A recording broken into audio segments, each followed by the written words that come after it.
দ্বিতীয়ত আমরা দেখতে পেয়েছি দীর্ঘ 16 বছরে যারা আমাদের সাথে একসাথে ফেসিবাদের বিরুদ্ধে আন্দোলন করেছে, যারা জুলুমের শিকার ছিল, সেই দলের দেশনায়ক বলেছেন আই হ্যাভ এ প্ল্যান, এবং আমরা আশাবাদী হয়েছিলাম আমরা এই প্ল্যান শুনতে চাই।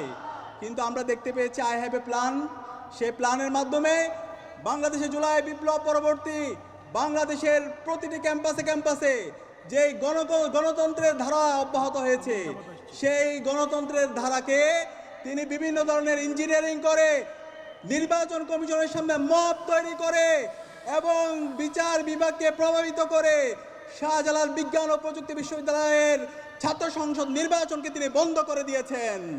এবং তার প্ল্যানের মধ্যে আমরা দেখতে পাচ্ছি তিনি বিভিন্ন ধরনের কার্ডের কথা বলছেন। আমরা এই ধরনের কার্ডের কথা শুনতে চাই না, আমরা ভিক্ষাবৃত্তি চাই না।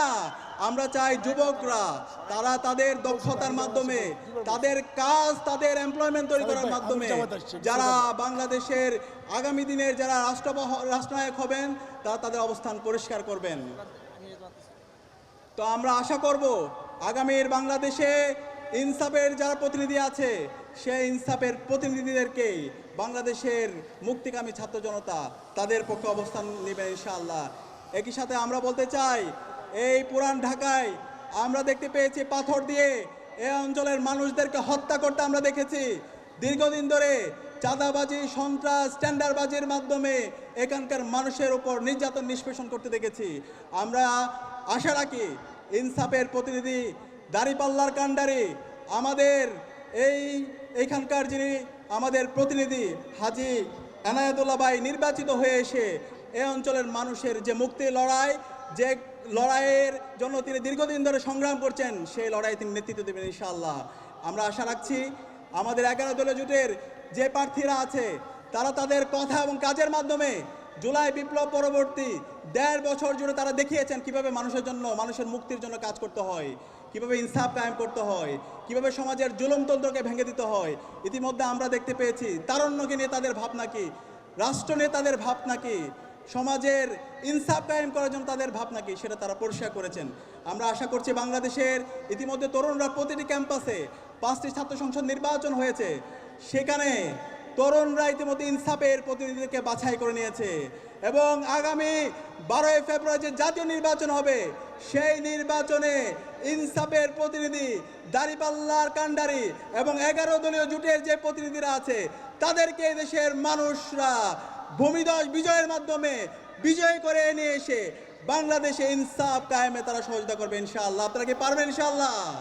এবং ইতিমধ্যে তরুণরা সিদ্ধান্ত নিয়েছে তারুণ্যের প্রথম ভোট দাঁড়িপাল্লার পক্ষে হোক, তারুণ্যের প্রথম ভোট দাঁড়িপাল্লার পক্ষে হোক, তারুণ্যের প্রথম ভোট দাঁড়িপাল্লার পক্ষে হোক ইনশাআল্লাহ।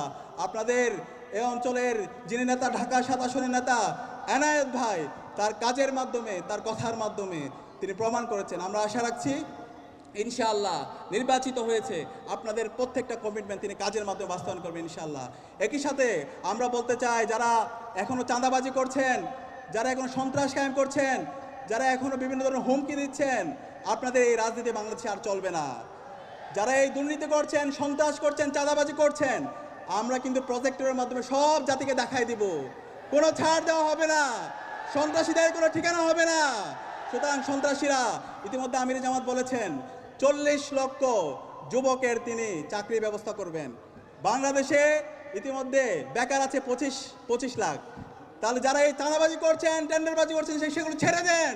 জামায়াত ইসলামী ক্ষমতা আসার পরে সকল বেকারের চাকরির ব্যবস্থা করবে ইনশাআল্লাহ।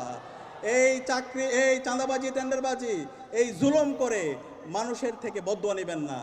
আসেন এই জুলাই বিপ্লবের মাধ্যমে আমাদের যে সুযোগ এসেছে একটি ইনসাফ ভিত্তিক বাংলাদেশ বিনির্মাণ, সেই বাংলাদেশ বিনির্মাণে আমরা সবাই ঐক্যবদ্ধভাবে কাজ করি এবং সৎ, দক্ষ, আদর্শ দেশপ্রেমিক যে প্রার্থীরা আছে তাদেরকে আমরা বাছাই করার মাধ্যমে বাংলাদেশে ইনসাফ কায়েমে আমরা সহযোগিতা করি। সবাইকে অসংখ্য ধন্যবাদ। ইনকিলাব জিন্দাবাদ।